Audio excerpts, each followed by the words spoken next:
Hi everyone, Paul here from Switched On, and just thought I'd make a quick follow-up video to the review of Cadence of Hyrule that I made yesterday. If you've not seen that, I'll leave a link in the top cards and in the description below. But just wanted to have a little talk about the gameplay. Now, if you've played Crypt of the Necrodancer and that's kind of put you off getting this game because of the sort of funky movement mechanics that are in the game, then I've got something here that you might be interested in. While playing around with the options yesterday, I found a mode called, what's it called actually? Beat, what's the options? Fixed beat mode. Now what that does is that removes kind of the move on the beat mechanic that, you know, the game's kind of built around, and turns it into something a little bit more like a turn-based action game really. If you played anything like the Mystery Dungeon games, so Pokemon Mystery Dungeon or the recently released Chocobo Mystery Dungeon on the Switch, I love those games. And what was the other one on the Vita? Name escapes me. But yeah, sort of it's based on when you make a move on the grid, then the enemies move at the same time. So I'm just going to show you the difference here. So this is the next clip coming up is going to be how the game runs as a default. So you'll see the enemies move around on their own. I'll get to a safe place where I can stand still, but you'll see the enemies continue to move around, so just keep an eye on that. Let's go back to the game, and you see that this, whatever this thing is moving around of its own accord. If I stand still, that's still moving, tracking me.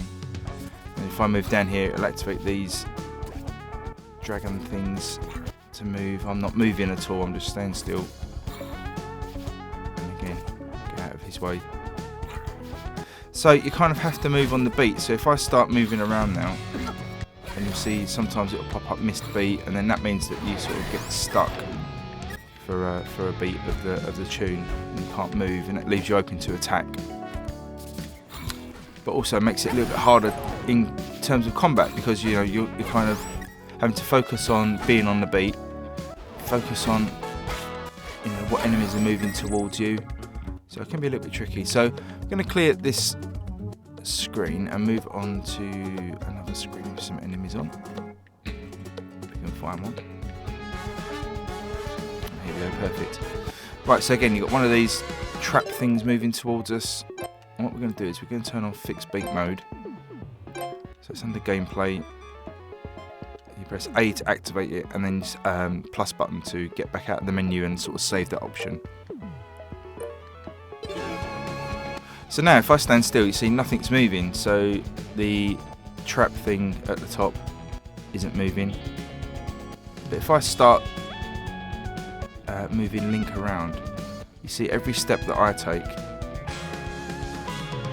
the enemies will activate. You can actually see now, as it's slowed down, you can see the actual movement mechanic of that blobby, trappy enemy thing is sort of every 2 beats. So he'll sort of miss a beat and then move on the second beat. So if I move one square, he hasn't moved. If I move another square, then he moves. And each enemy's got like a mechanic like this. They sort of, you have to watch out for their patterns. So the dragon that I'm just about to walk into his line of sight, as soon as you walk into their line of sight, they'll just start moving in a horizontal or vertical fashion, just in a straight line. So if I get in his line of sight, he's drawn his sword now, and he will just charge from left to right. And so if I get out of his way, he will just charge regardless of where I've gone. So you see there, he's stopped moving. Now on the last example on the last screen, he just kept moving of his own accord. Now he will only move when I move, and I believe he moves on every beat. So every square that I move, he will move a square. And there you go. Now I've been playing this for an hour or two this morning in this mode, and it's actually really enjoyable. But as I said at the start, most importantly, if you didn't like the mechanics or don't like the sound of the mechanics of the Crypt of the Necrodancer, the sort of the way the movement's handled there, and it's putting you off this game, I would say have another think, because once you enable this mode, it turns it into sort of a turn-based strategy game almost. This isn't cheating. This actual mode has its own leaderboard as well.